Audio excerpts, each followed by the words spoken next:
We are live. Good afternoon, Crystal. How are you, ma'am? I'm good. And yourself? I'm doing great. It's an awesome day to be here doing this broadcast with you. All right. Same here. Yeah. So we have that was a little unexcited, but I'll allow it. We Well, have you have to expect my subdued personality right now because I see. things are happening. And Okay. yes. Okay. That's fair. That's totally fair. We have a couple things to talk about today. And one is that lovely article that you sent me about Carl Lando's 6 retirement tips. But I wanted to talk with them from the point of view of an employer and an employee. Right. Okay. Mm-hmm. So we're gonna, if this works out, it doesn't. There's no promises. But if this works out, then we're gonna take a look at those 6 first, and then we're gonna talk about how an employer can help an employee get ready for that, and then how the employee can help can participate in the process. Okay. So so here we go. So first, I'll read your bio, and then we'll jump in. Okay. Sounds So, fantastic. hello, everybody. I am Jevon Thomas with Jevon Thomas Retirement Plans, and I am a licensed retirement plan advisor. And my friend and colleague, Crystal Mitchell, is here to join me as she usually is. Crystal, let's talk about you for a minute. Crystal is the business coach and consultant. She's the CEO of Mitchell Business Solutions. She's the co-director of Recycling Black Dollars, a co-host of the Business Zone with Crystal and Gilbert, another weekly online radio show that I would encourage you to watch. She's an instructor at Mount San Antonio Community College, a qualified Network for Teaching Entrepreneurship instructor, and a QuickBooks Pro Advisor financial strategist. Please say hello to my friend and colleague, Crystal, who never sleeps. Hello, everyone. I try. And sometimes it's just hard to sleep. I'm hip. All right, let's kick this off. So first of all, we're going to try and take a look at the big 6 from Mr. Landau. Here we go. Now, I didn't write this article, but hopefully the folks that did are not going to be too mad at me for showing it on screen. So hold on just a moment. Mm-hmm.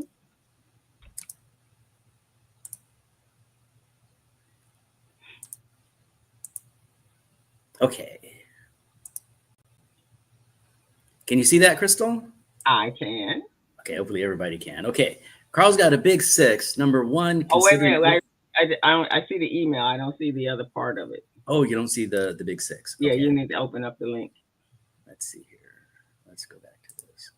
Okay, I thought I did. Okay, can you see it now? I can. You can see the article? Oh, no, I can't. You just see the link. I just see the link. Oh, okay. Let's see here. Let's try this. Okay, can you see it now? No. Oh, wow. It's going to be like this. Okay. All righty. Well, actually, you can click it open. Here, let me see if I can click it open. Let me see. Maybe you can. Do I have the article? I sent it. I don't know. Wait a minute. That's the one I sent to you, though, right? Yes. All right. Let me see if I can find it. Technically difficulties, guys. We'll make this happen in just a second. You had it, but then you. And which one is it? It's the top 6. Okay. Yep.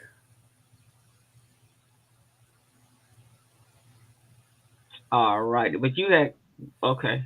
Okay, I got it. Now I'm gonna share the screen, so you have to allow me in. Okay, I got it. Yes. Oh, okay. What happened? Have you got it? Yeah, I'm sharing the screen, and it says it's sharing. Okay. Let me try it again. Let's try it again. Have you got it now? It looks like it should share. Oh, go down at the bottom there, and you got to let it in. See at the where you would normally let me in.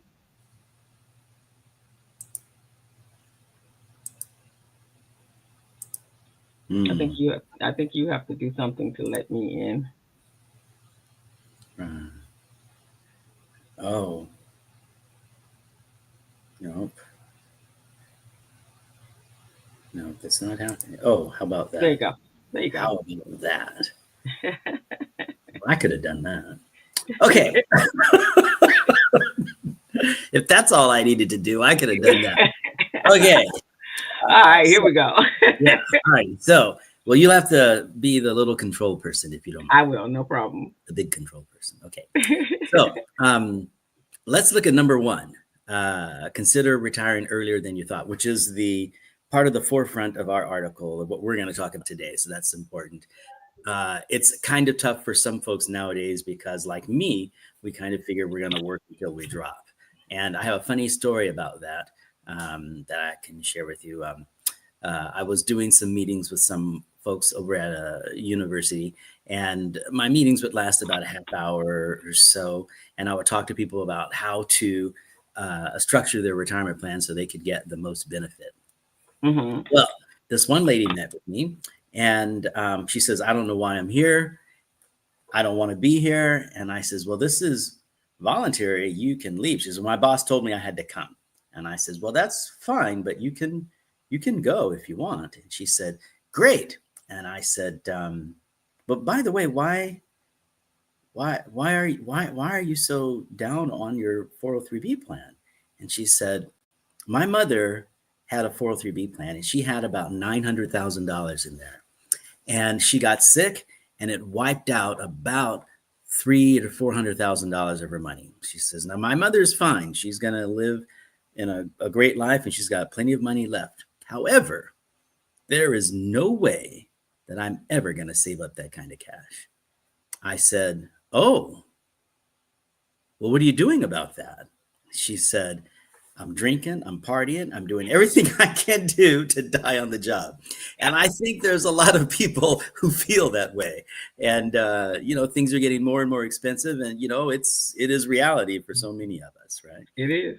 And so for many It of really, us, really is. And then that's a lot of money, and things don't always go right for people that have meager means, right? very true. Life seems like it always deals them curveballs, Yes. and so at some point you are like, okay, I am no longer going to be excited because the curveball is going to come, and with all these beautiful promises, and then I'm going to be back where I am, where I'm normally am. So I think a lot of people just become so um, uh, just so disappointed that life has done what it's done, or the life that they're living is what it is, and so they never see that the silver lining, because they always see that it's got something darker behind it. I think that's why they think like I think you're right, especially nowadays. Let's that. go to the next point. I don't really like number two. Let's go to number three. Number three, Yeah. stop calling it retirement. Yeah. So I call it the second act. there you go, which is totally fine. Totally fine. Number three, figure out the money thing, right? How are you Hmm. going to spend the money? What is your budget? And I tell people we need to do that almost every year when you reevaluate your risk assessment. You want to figure out that money thing because things change. You could have someone living with you. You could decide you want to live with someone else. All things can happen that are going to directly affect uh, what your money is going to look like.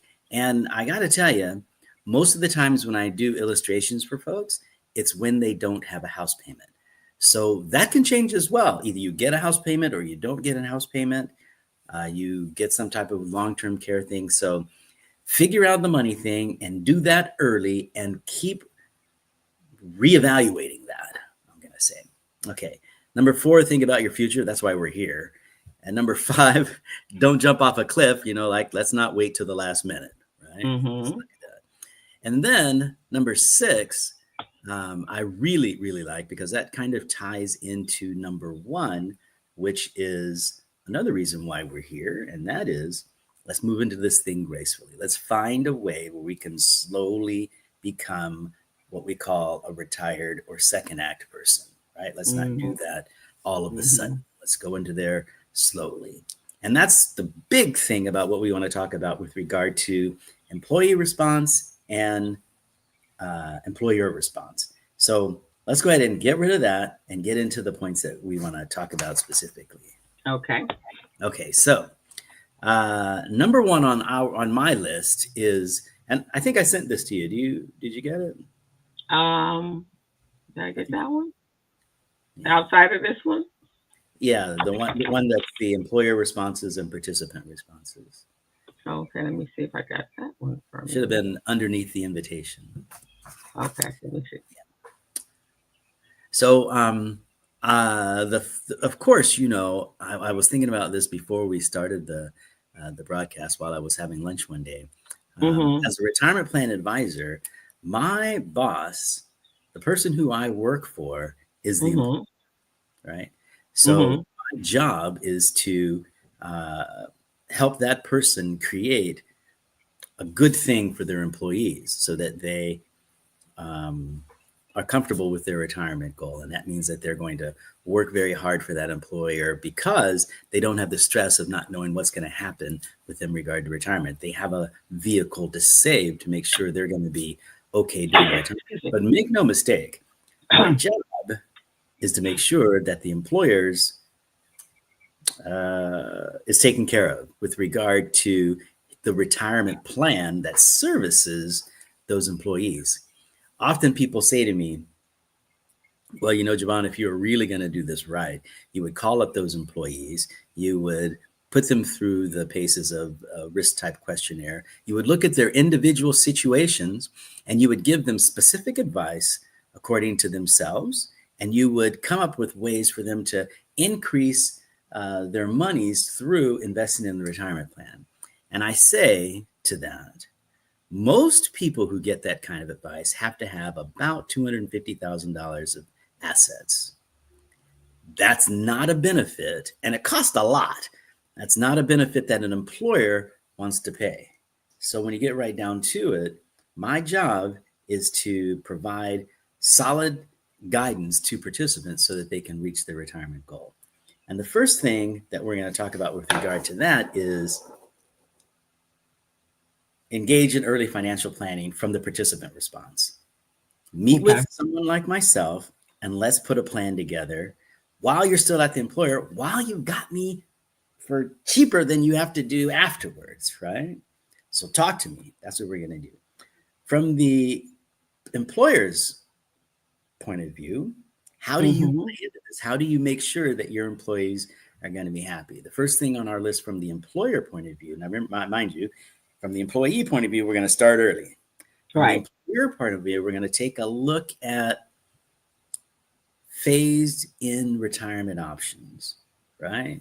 Find Mm-hmm. ways for participants to gradually release some of their responsibilities to other folks in the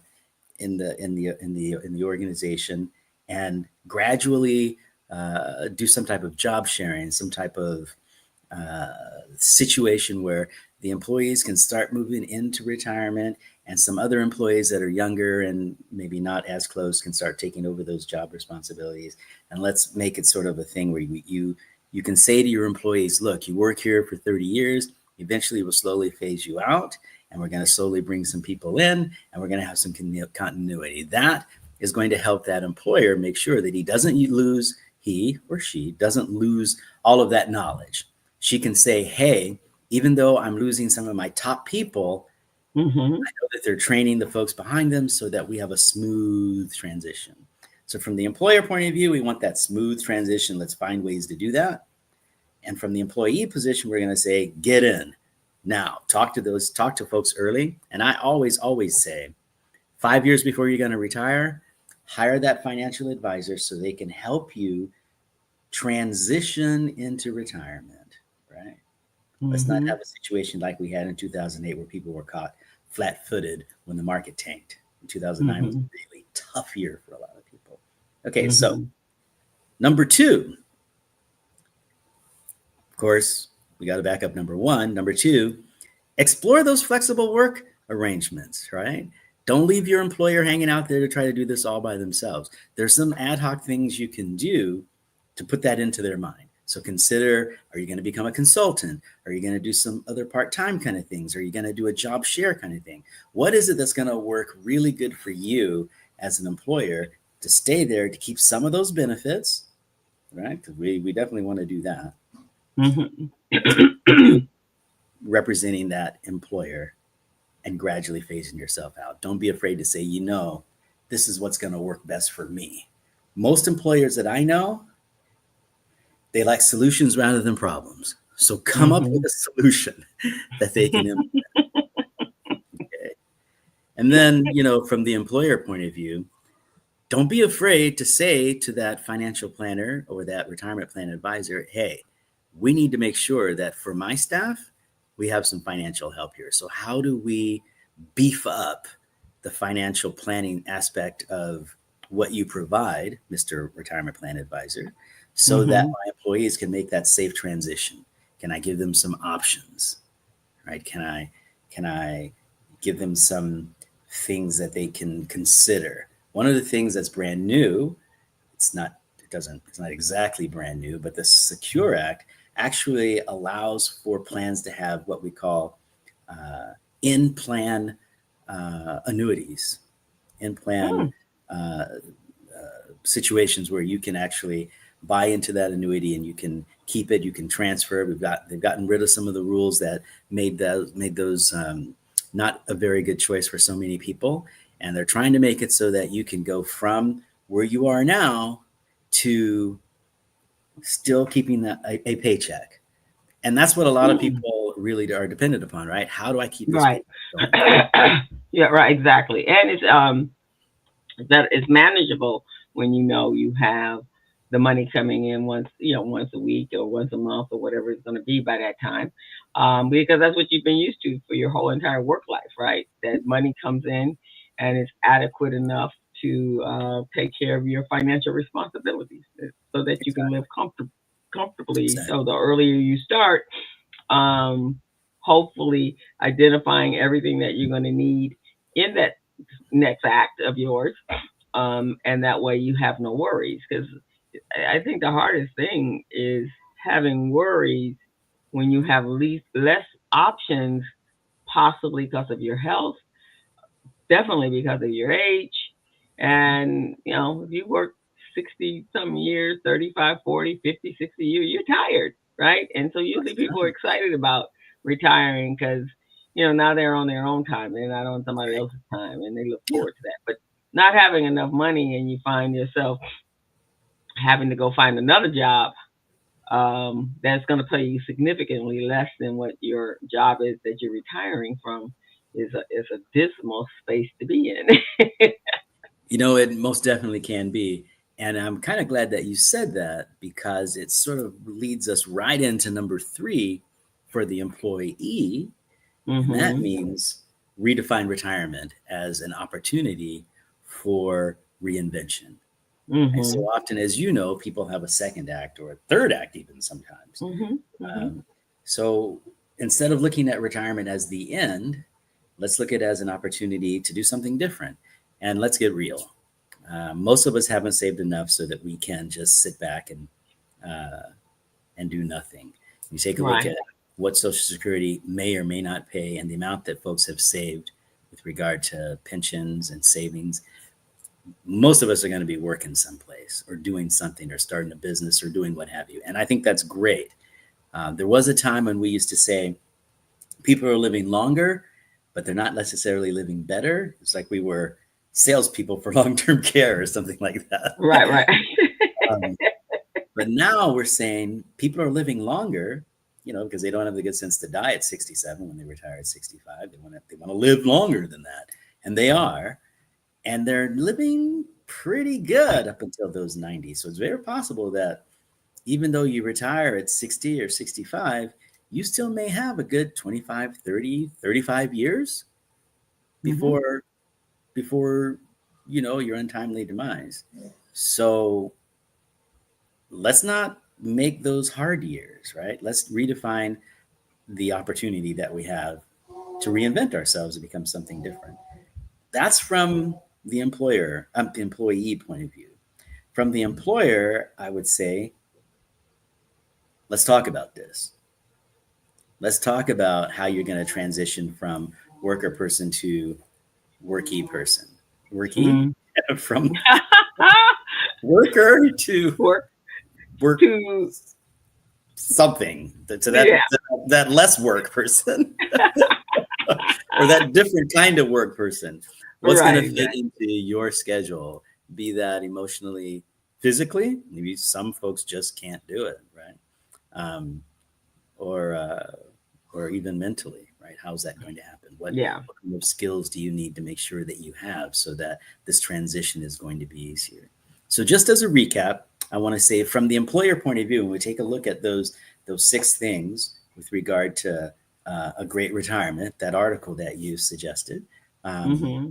from the employer point of view, number one in my mind is get a planner, right? Start doing that planning thing every year, even if it's just you and your spouse for the first in your 20s. That's fine. Mm-hmm. Mm-hmm. Eventually, you need to get a planner so they can help you transition into retirement. And don't wait till the last minute.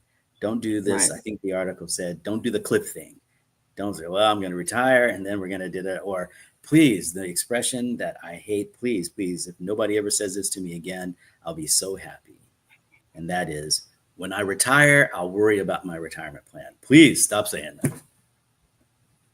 Stop saying That's way too late. I'm that. sorry, way too late. Yeah. So that's number one. Oh boy. Get in there. Mm-hmm. And then let's explore those flexible work arrangements that are going to work for you, right? And then go to your employer and say, hey, how about if we do this? Give your employer a solution. And then from my guidance and advice to employers that I work with, I'm going to say, let's think about some of those phase out programs. Rather than letting all of that talent go right here now, gone, see ya. How can you hang on to those talents? I wrote a LinkedIn post about this last week. How can you hang on to those talents and yet provide opportunities for employees that are coming up the ladder, right? How do you hold on to Mm-hmm. that experience so that you have a smooth transition and be open to conversations about that transition? What's that going to look like? Because if it doesn't work for the employer, it doesn't work. I mean, let's get right down Right. to it. The employer is the one that's paying the bill. The employer is the one that is making sure that this transition can happen. The employer is the one that is providing the benefit. They need to be taken care of. This ain't all about the employee. Yeah. No, that's very, very true. Um, yeah, it's very, very true because people, there's quite a few people in my circle that are, getting to that place, and the ones that did come from corporations. So the other part of it on the employer side is sometimes I think the fear is, trust is actually leaving, right? If they've been there a long time and they know everything that there is to know. In some cases, more than the boss does, because he's not all over. He's running the whole company, not Right. sitting at one area, maintaining and all of that information. So the employer, it would behoove them, I believe, if nurturing that translation or moving the information in an equitable way to the new person that's going to come up. But starting that process like early, not just, you know, 10 minutes before it's about to happen, Mary's going to retire next week and now I need you to cram all this in. No, Right. actually, bringing them into that department so that they can be working along with Mary or Henry or whomever. And, seeing all of the nuances that go into it because there's nothing straightforward in any, especially when I work for a company. It's nothing routine and straightforward, right? So Exactly. and so you want to be able to pass that down.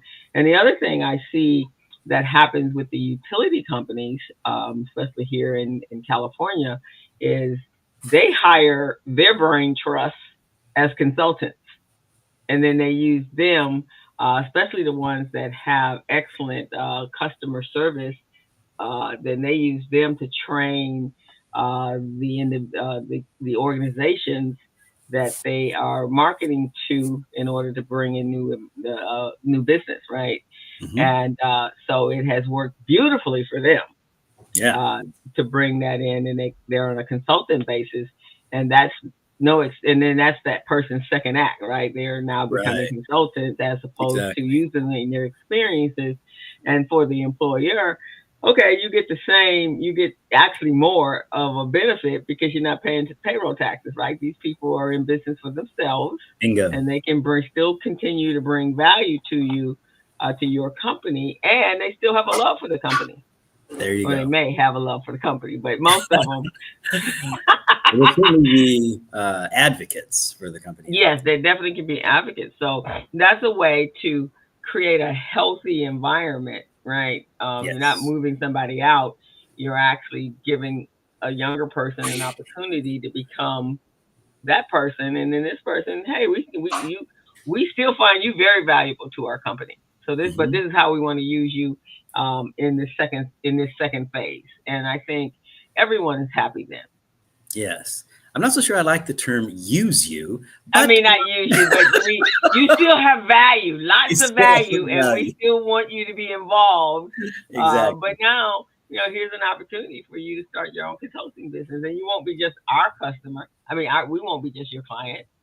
Here's Right? another opportunity for you, but you still, and you have that retirement um, safely secure uh, while you're building that second act, right, or that third act. Yeah, Yeah. I think you're spot on. And I think we have to realize that it doesn't always work out for everyone. And it certainly Mhm. doesn't always look the same for everyone because we all have different needs, just like the amount of money that you need isn't the same for everyone because Mhm. we all have different needs. We have different places in our homes where we are. Some of us have more grandkids than others. Some of us don't like riding motorcycles, right? So Mhm. um, we're all of these things are different, and you really want to find the situation that works best for you. So, Mhm. but I really love the point that you made about start this early and make it a program. I think that's kind of what you were saying, where you can actually bring in keep some of that old talent that you have, that old understanding, that old experience. Keep that because you Mhm. are still a valuable person. You're not just thrown asunder, and Mhm. and then help those folks that are coming into the situation. Right. Well And said. eventually that, they'll eventually outgrow each other, right? But in the meantime, while the company still needs to help in that transition, they have someone that they trust and that's been there for them.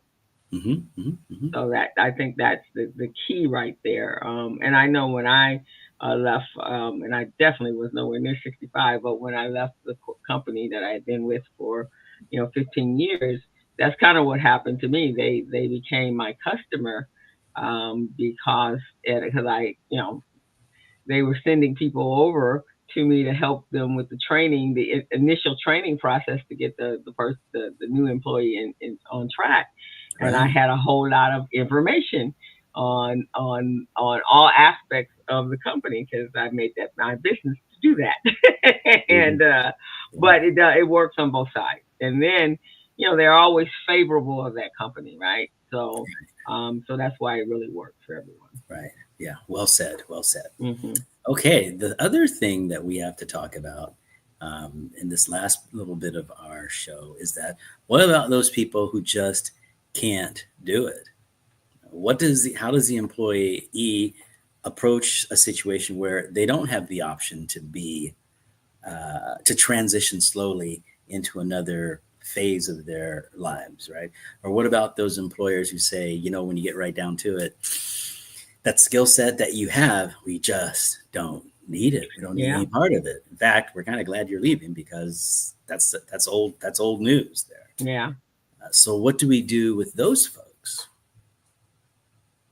Yeah, now those people, those folks, well, here's the thing, and that does happen. But we are like what you said in the beginning. There's a certain responsibility, a certain responsibility that the business, their employer has. But then there's a certain responsibility that the employee has, making sure that they stay relevant, right? And I think that's what we're seeing in America today. We're not. Maybe that was adequate maybe 40, 50 years ago when our parents were working at a company. But today, the ante has the bar has been raised so high. We came into, which was purposeful, closing that digital gap, so everyone was computer literate and everyone is operating in a very global space now. And so if you're still back there with pencil and paper, no, you're not relevant, right? And so there are a lot of even say if you're 5, 10 years out from, or 5 years out from retirement, go get some skill sets. You don't even have to leave your home nowadays to get skill sets. You can do it all online with whomever and whatever. But I think unless there's some physical or mental reasons, health reasons why we can't better ourselves, everyone should be bettering themselves because it does increase your value. Can't argue with that. Increasing your value is a good thing. And many of the folks that I work with, I have another story that I won't bore you with, but many of the folks that I work with, they're at that point where when they get to be 65, 67, they really are just going to be broke down, and they just have no the concept of having a second act is foreign to them. They're just hoping they can get through the first act. And in that situation, especially in that situation, we got to go back to square one. Number one, put more money in. Number two, Mm-hmm. get with that financial advisor early, right? If you're in one of those positions where you're working really hard physically and you're just not going to be able to lift that load and tote that bale, or if you're in a mental situation where you just can't do that. I mean, sometimes, you just can't take it anymore. In those kinds of Mm-hmm. situations, if a second act isn't a possibility for you in the same field, then like you said, let's get some different skills, or let's get ready for what that's going to look like. You know, let's get ready for who you're going to be around, uh, and we can have a conversation about that later. But what your life is going to look like, get ready for what your life is going to look like, and make a plan based on that. And I can guarantee you, like I can guarantee everyone, it will change. Stuff Mm-hmm. will happen in your lives, hopefully for the better. Exactly. Yeah, hopefully, but you do have to prepare for the better. The better just doesn't come along on its own. There is agency in bringing the better. Yeah, it's not skip to a Lewin down the street going, "Oh, hey, better time." No, it ain't doing that. You gotta kind of go look That's for not it. the world we live in. I hear No, you. that's not the world we live Yeah. in.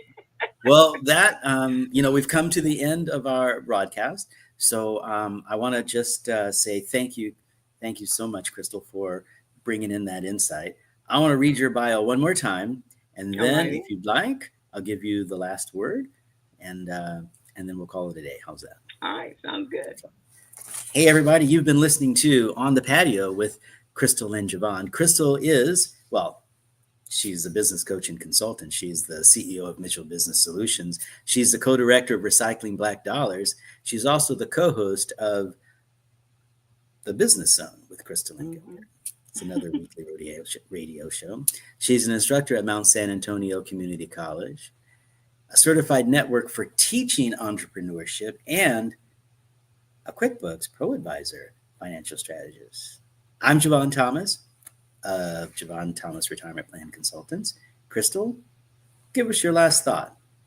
So again, guys, and the investment in self, I think, is more important than anything because it's about your life and about where you want to be and making just those right decisions so that your future life won't be harder than your past life, right? Because then you'll walk through the rest of life with a lot of resentment, and you don't have to be that, right? So I always tell people, that are making that transition into my world, which is the entrepreneurial world, that no matter how long you've been at a company, you came away with a lot of information, a lot of new skills that you learned while you were there.